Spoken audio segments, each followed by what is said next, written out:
So let me introduce Adrian, a writer, a teacher, a mentor, and a developer with a huge amount of experience behind his shoulders. So additionally, I would like to say that he wrote a huge amount of mobile applications, a huge amount of web applications, and the same huge amount of desktop applications. Also, he wrote 2 books for mobile development. Позвольте мне представить Адриана. Это наш уважаемый гость из Швейцарии, который является ментором, учителем, писателем, фрилансером. Он написал 2 книги по мобайл-разработке, а также большое количество приложений для десктопных версий, для веб-версий и для мобильных версий. So, please, Adrian, take us to... Hello, yes. So, thank you very much for choosing my session. There's a couple of very good ones as well on the floors above, so thanks for being here. And thanks for you guys for the committee of organization of this conference for inviting me. It's really an honor. It's the first time that I'm in Eastern Europe as well, so it's a lot of discovery, it's a lot of cultural discovery. So I'm pestering my hosts with questions. Oh, how do you say this? How do you say that? And as you can see, copy-paste works. I gotta tell you, I'm not able to write Cyrillic whatsoever. Actually, the title of this session is a bit misleading because I titled it Refactoring iOS Projects, but that's clickbait in the best style of BuzzFeed, if you want. Because actually, what we are going to talk about here has to do as well with, well, the watch, tvOS, even macOS. There are many things that have to do with Xcode. So Xcode, we spend our lives on Xcode. So of course, just to be clear, the code samples that I'm going to show are all based on the latest beta of Xcode, beta 8, so they might change as the language evolves, and written in Suite 3 as well, which I think is finally mature enough to be a production language. So it's really interesting to see how things are going. So, refactoring in Xcode. It's very easy. You've got a menu, edit, rename. Thank you so much. Bye-bye.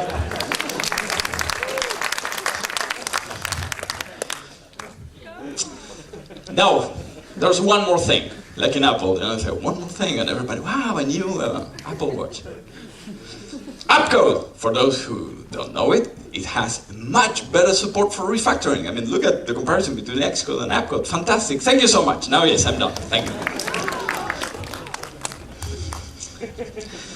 Now, I mean, seriously, do we choose our programming languages because of the IDE? Do we choose the IDE because of the programming language? Do we choose our preferred application stacks because of the IDE? So I say no. I say no. It's better to go beyond all of this. So refactoring is much more than just an entry in the IDE. And that is my idea. The idea that I want to convey to you today. And it's actually not a new idea. Refactoring is, of course, everybody associates the word refactoring with the eponymous book by Martin Fowler from 1999. The thing is that the concept of refactoring has been around since at least the times of Smalltalk, back in the 70s in Palo Alto Research Center. So back at the beginning of the object-oriented programming language revolution, in that mythical laboratory somewhere in the United States. But of course, this book has had a huge impact, very, very big. Lots of books have been written about refactoring. We've got refactoring for pretty much everything these days, like even databases and your architecture and whatever you want. Actually, we got even much more than that. You can refactor your genome. Let us be very clear. We have here genome refactoring and CSS refactoring as well. I mean, it gets ridiculous very quickly. And for those who were working already at the beginning of the 2000s, I remember refactoring shelves in some library, in some bookshops. I mean, it was ridiculous. You could refactor whatever you wanted. Anyway, I'm going to go back just to the definition, just to set up some things. These are things that we all know. What is refactoring? Well, I'm going to quote the book. Basically, refactoring is changing the internal structure of your code so that it basically does the same. but it makes it easier for you, developers, to maintain it in the future. Now, why do you refactor? The primary reason is to annoy your manager. Because even today, after all of this story of refactoring that I've told you from the times of Smalltalk, we still have lots of managers that unfortunately don't get the value out of the task of refactoring. And you go and you tell them, oh, I need to refactor this class. Why didn't you do it properly in the first place? And it's kind of hard sometimes to answer that question. When do you refactor? Basically every time that you write your code. Every time that you write code, you're refactoring. You are changing in some way the internal structure of your thing, to create a new feature, to fix a bug. Or, ideally, when you are in code reviews, in pair programming sessions as well. Now, when should you not refactor? And this is very easy, when you don't have tests. And the reality is that many people think, oh, well, you know what, I don't need tests because I don't write bugs. The truth is, no, seriously, Xcode has a relatively decent, finally, we waited for it, but relatively decent support for testing, both unit and functional. So the idea would be first to add some testing functionality, and then to write, and to rewrite, your internal structure of your software in terms of refactoring. Of course, it's not easy to write tests. It's a skill. But you'd better do it, because otherwise you're going to be refactoring because you don't have tests. So it's basically kind of a very weird situation where you can find yourself into. How do you refactor? Or actually, wrong title is what to refactor. The idea in the book, the refactoring book, the first section of the book is about code smells. Things that don't quite look right. What is a code smell? How do you can identify a code smell? There's no rule. You just see it, because it's contextual. It depends on the architecture of your application. It depends on the moment, on the technology, on the business that you have. All of these things influence the final product that you have. Fowler has this long list in his book. Some of them, actually, we are going to meet them later in this presentation as well. But what I wanted for this presentation was to find smells that apply to our world of iOS development, or in general, Swift, macOS, tvOS, watchOS development. And I divided these 20 smells in 3 categories, just to make it easy to follow. There are 6 Swift and Cocoa smells, Swift class design smells, and finally 8 project management smells. That doesn't mean that there are more than that. These are the ones that I have found more often whenever I do code reviews or whenever I work with teams to try to improve their workflow. And these are things that I keep seeing for the past 6 years, 7 years that I've been doing full-time iOS development. Let us start with the Swift and Cocoa smells. The first one is Swift leaks. Unfortunately, we have a very good support for memory management in using Arc with Xcode, but unfortunately we keep seeing applications that have memory problems. And thankfully, there are literally a couple of situations where you can run into problems. I'm just going to go very quickly into these. I'm pretty sure you know about that. The first of all is the class reference cycle. You have 2 instances. I borrowed this example directly from Apple, by the way. A person has an apartment has a person. Of course, what happens, you have a reference cycle, and this is the leak. It's a de facto leak, excuse me. How do you solve that? Well, you just make one of those weak reference, and boom, the memory leak is gone. By the way, this is the latest instruments. It shows very interesting graphs about your leaks. You can also use unowned, the difference being that unowned variables cannot be nil. You cannot put optionals on them. And unowned is very useful to solve the problem of the closure reference leak. Closure reference leak is very common when you have an object that has a property that can hold a block. If the block then references the same object, boom, you get a leak. How do you do that? A capture list. A capture list where you specify that you just are unowning that object. That solves the problem. My second, very important. This is due to the fact that closures in Swift are basically Objective-C blocks. It's exactly the same. It's the same thing. So they are reference types. So they might be copied to the heap. That means that at the moment they are copied to a heap, they are going to strongly retain whatever it is in their current lexical scope. That is the reason why you have this situation. My second smell is the Hungarian notation. For those of you, how many of you are old enough to know Hungarian notation, to have used Hungarian notation? Very good, quite a few. So Hungarian notation is something that comes from Microsoft from the 80s, from Charles Simonyi, who was the creator of Word, and he came up with a way to specify code with the prefixes that specify the types that you put on those variables. This is COM. Who remembers COM plus? Basically, it's a component architecture that was invented by Microsoft back in the 90s, and I rewrote it in Swift. This is totally valid Swift code, okay? These protocols map COM interfaces. For those of you who remember ActiveX objects, well, ActiveX objects were COM objects, by the way. And then you can use those interfaces like that, and it's awful. It doesn't really look Swift. Unfortunately, people who come from other languages, and this is not a problem of Swift in general, it's any language. When you change from a language to another, you're going to keep writing things the way you were doing them. And there's this famous, super famous quote from the Structural Interpretation Computer Programs of MIT book. And that basically specifies that the most important thing of your code is readability.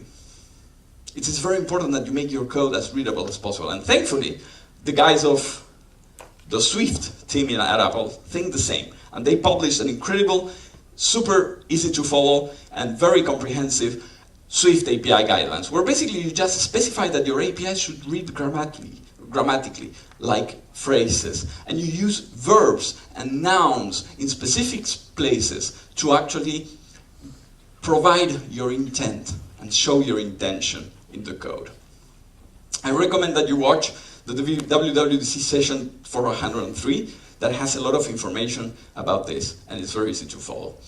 Also, very important, starting in iOS 10, Xcode 8, you can, and Swift 3, you can specify two different API names, one for Swift, one for Objective-C.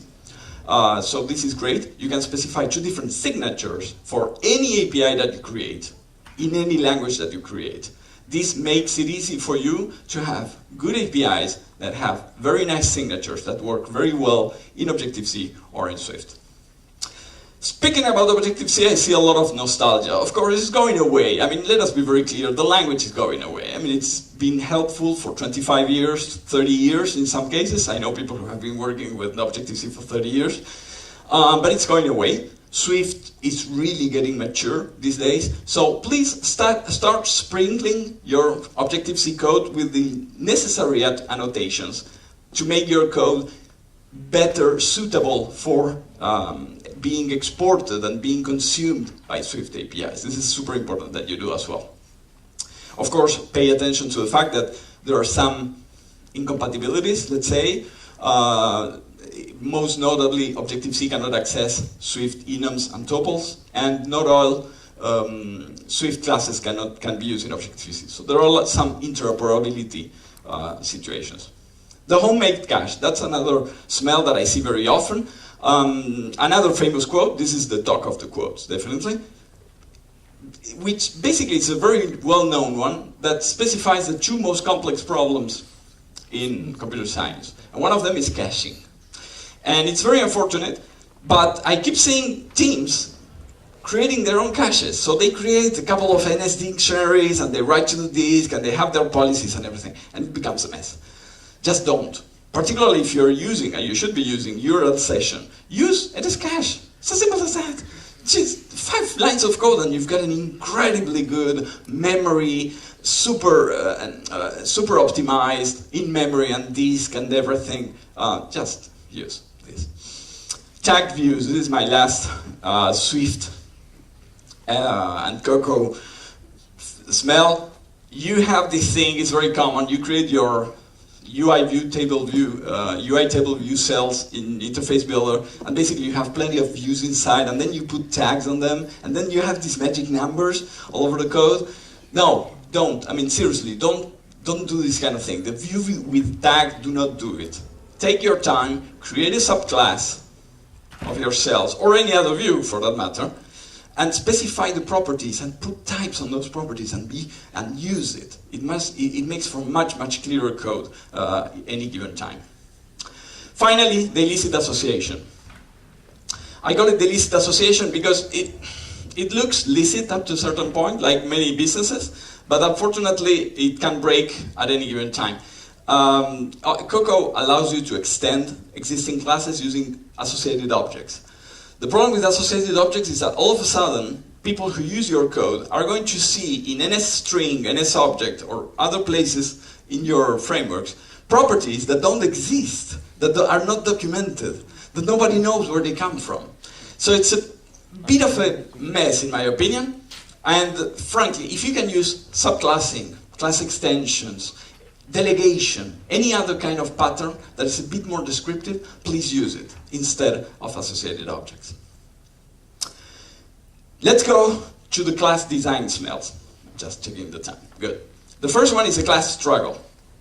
I'm seeing this lately a lot. Lots of teams spend a lot of time saying, well, this is a class or a struct, this is a class or a struct. It is true that Swift brings these two concepts, while whereas in the past, in Objective-C it was very simple. You had classes on the heap, end of the story. That was it. There was no another dimension. Basically, in Swift you can specify that a data structure could be a class or a struct. And what is the big difference between both? Here I created a protocol with the default implementation in a protocol extension. Now, somebody tell me that this is not multiple inheritance, please. And then I defined a struct and a class, both implementing this protocol. In one case, if I increase one of the variables, its copy will be the same. In the other case, if I increase that object, the copy will not be the same.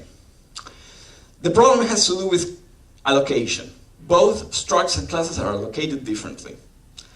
And they present different properties. So which one to choose in which case? Very simple. If you need inheritance, if you need compatibility with Objective-C, and if you need reference semantics, you should be using classes. That's it. That's the only reason. For all the other cases, use structs. They're fantastic. They use the Swift compiler, and the Swift runtime uses copy and write. So it's very optimized. And in most cases, by default, actually, Swift structs are immutable. So you get lots of very interesting properties that make your systems much more testable and extensible. And of course, if you couple that with protocols, you're really doing a great job. The massive UIViewController and the massive AppDelegate. I'm pretty sure you were expecting for this one. This is a smell. This is quite a big smell, because I've seen UIViewController subclasses up to 10,000 lines of code on a single file. It's a big no. And it all begins on Xcode, of course. Everything begins and ends in Xcode, actually. You click that checkbox, and then you have your AppDelegate with around 300 lines of core data stack on it. Seriously. Why at Apple they keep thinking that it's a good idea to put the core data stack in the AppDelegate is beyond me.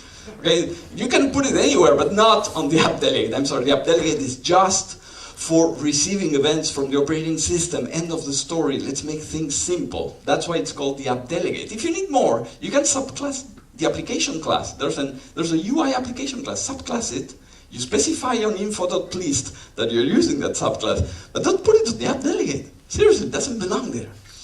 Anyway, the core idea here is to bring your classes to reduce their number of lines of code. And my rule of thumb is around 400 lines. Could be 500, could be eventually 200 or 300, of course, if you have less code. But please, keep your classes small.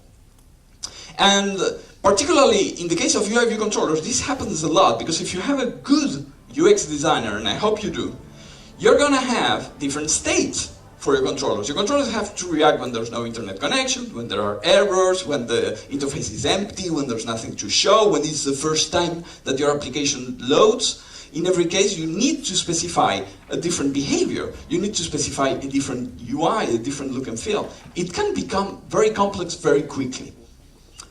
So how do you solve that? Well, the state machine pattern comes naturally to the rescue. I'm not gonna say that it's new. I'm mostly aware that you have tried to find solutions for this. And of course, there are other approaches like the model view model protocol. You can use protocols and extensions on your controllers and separate those in different classes. You can use dependency injection, as we've seen this morning with Adrian. And of course, the latest trends, ReSwift, PromiseKit, ReactKit, Reactive Cocoa. There's a lot of different ways to structure your code. Personally, I'm a big fan of PromiseKit.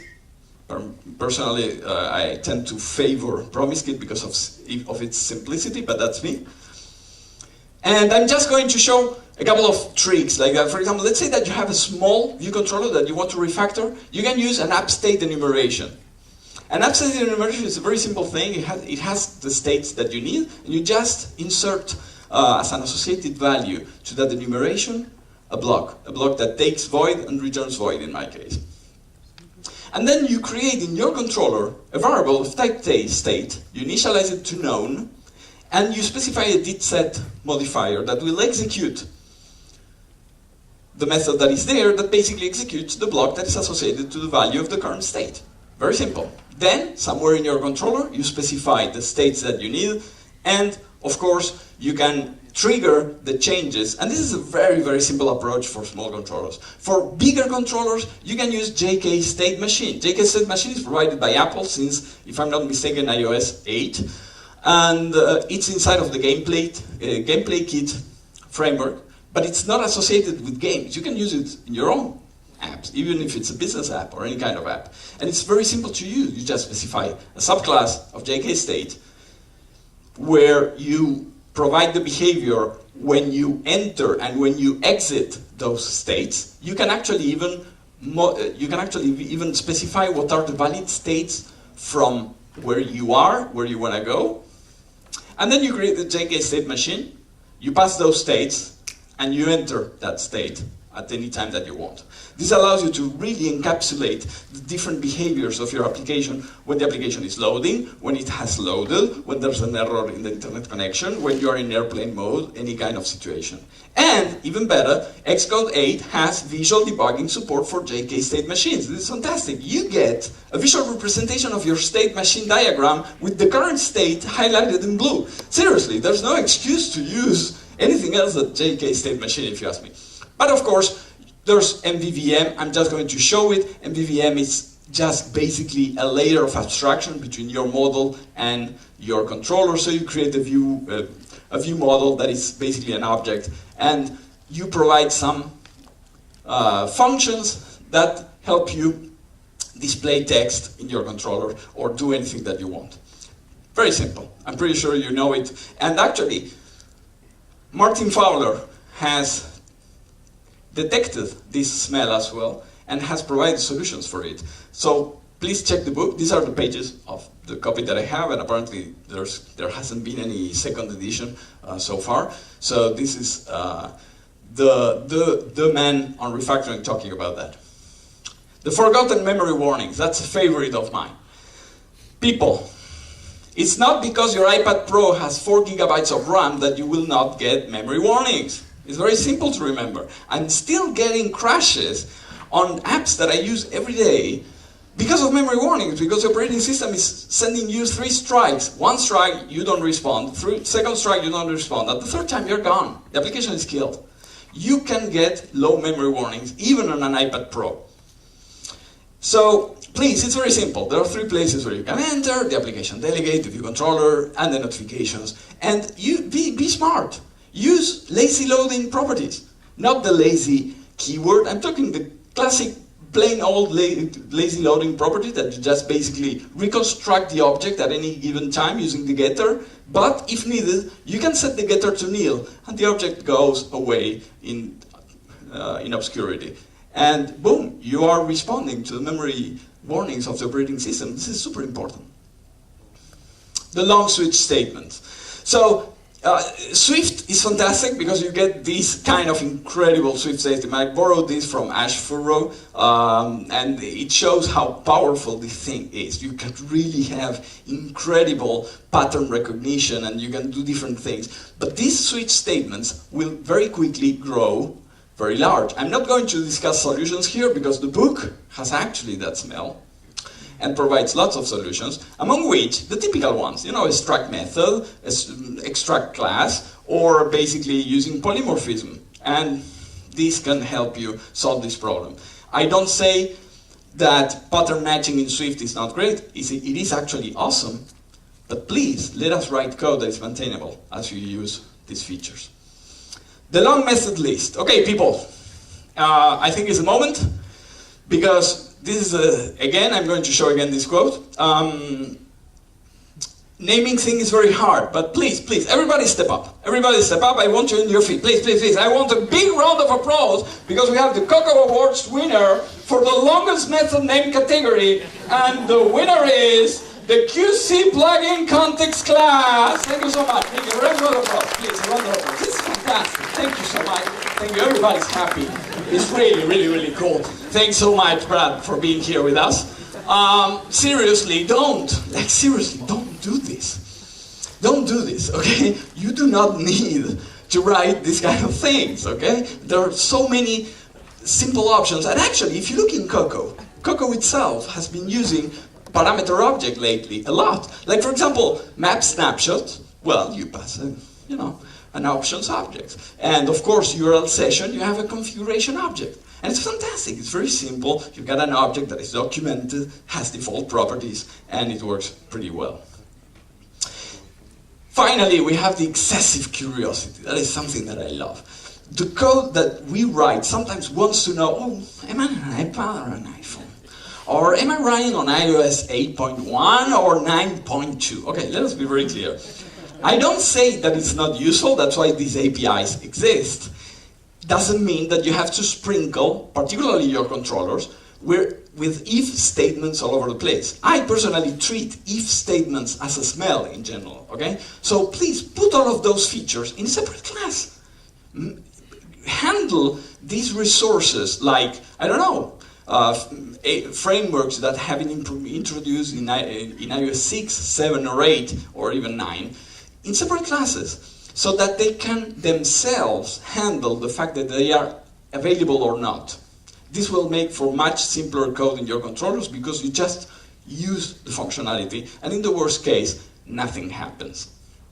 And of course, I always recommend teams to use the direct approach of asking for the existence of a particular class, instead of checking the version of the operating system where you suppose that the class is available. Finally, some project management smells. This is a section that will be expanded by Paul later after lunch, so I'm just going to go quickly over a couple of really specific iOS items and refactorings that can be done to improve your project.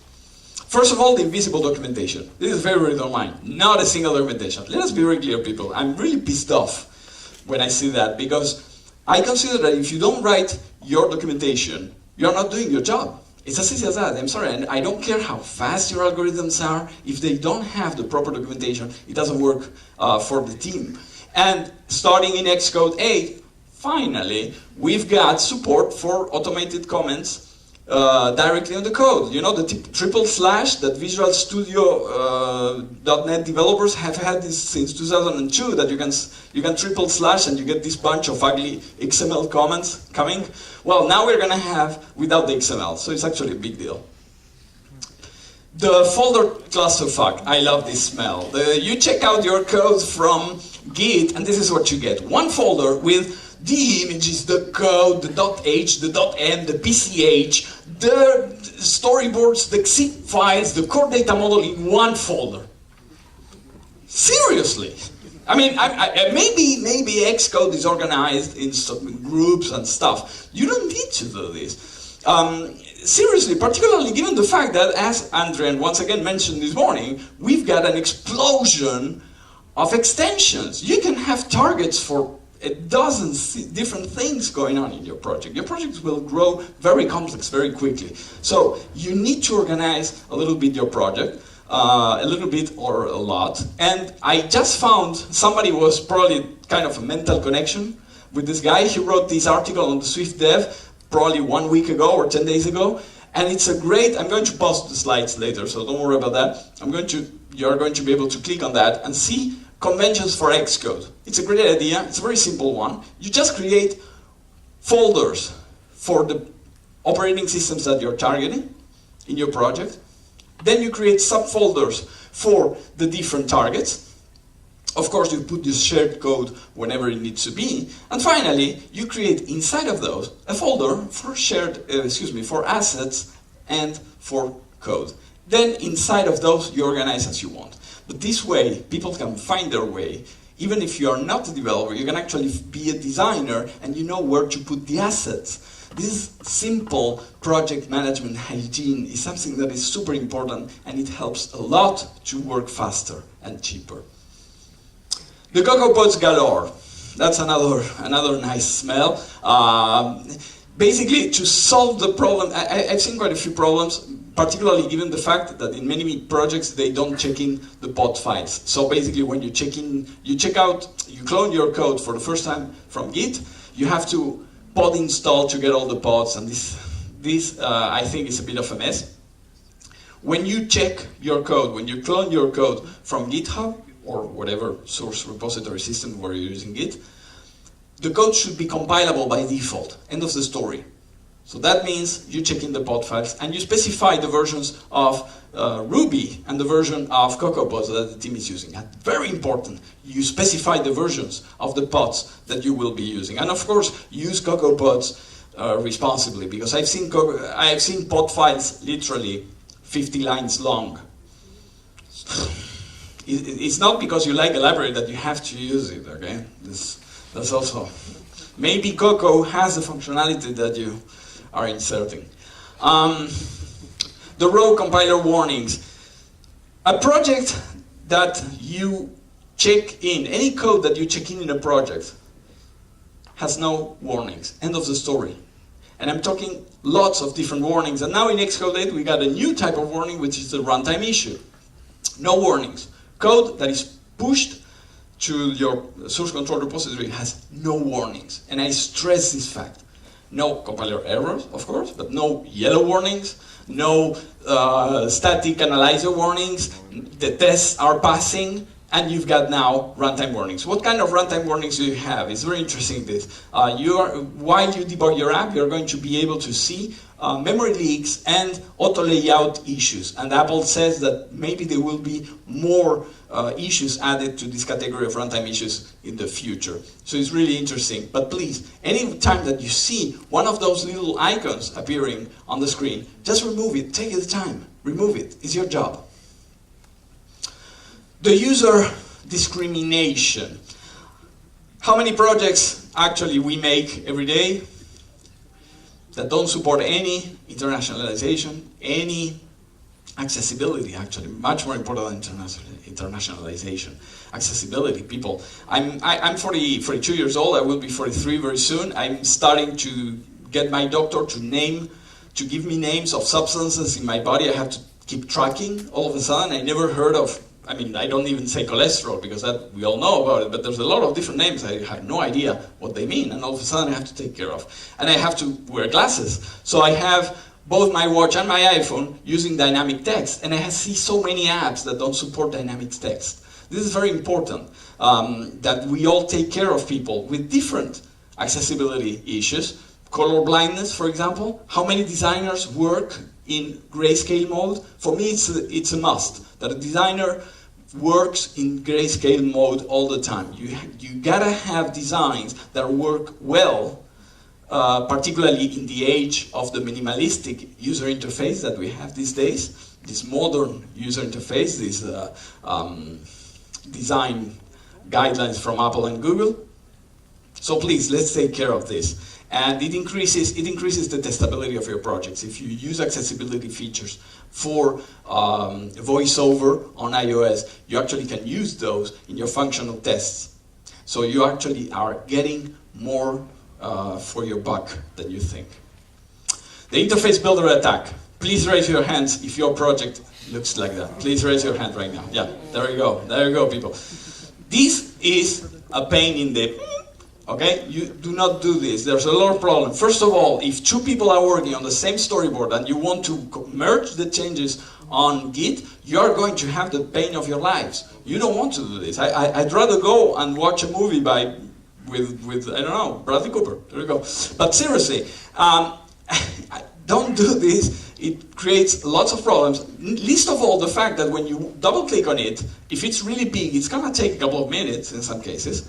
And it's very complex to figure out what is going on. So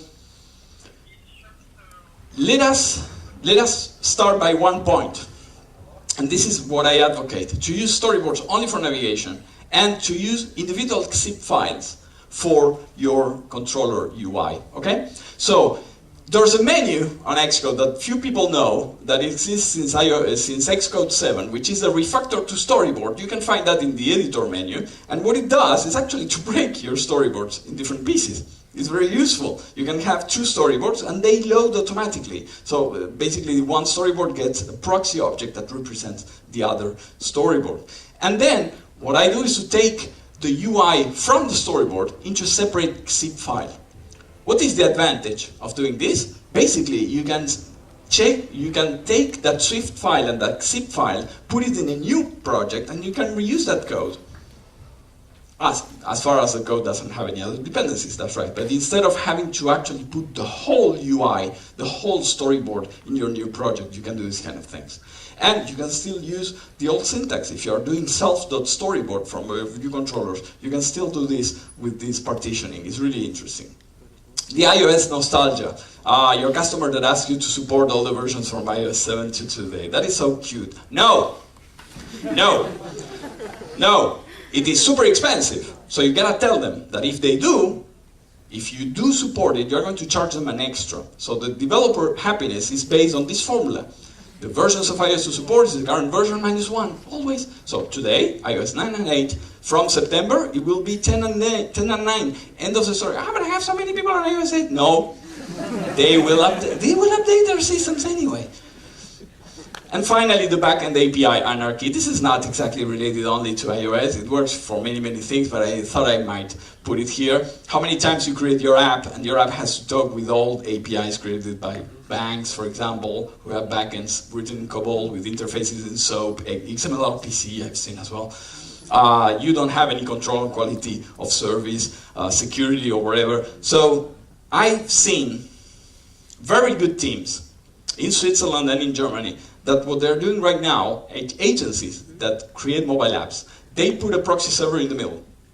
They actually control the whole communication between the mobile and the server. And of course, they use this proxy server from themselves to communicate with the real data, providing, when it's possible, caching, for example, performance, minimizing the number of requests, having control over the protocol. This is super important. It has a direct impact on the success of these apps. One of the best apps made, one of the most popular apps in Switzerland is the railway company application. It's used by literally 7 million people in the country, which is the population of Switzerland.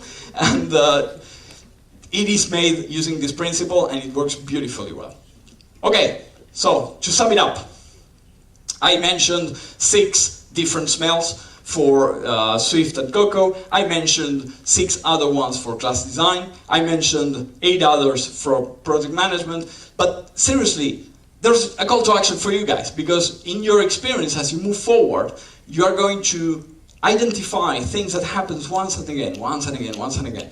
Take the time to give a cool name to those smells, provide the description, share it with your team, or eventually share it on Medium, and so that we, or your preferred blog platform, so that we can all profit from it. So, thank you very much. Check you. And of course, if you have any questions, I'd be glad to take them maybe during lunch. So, thank you so much. Thank you, Adrian.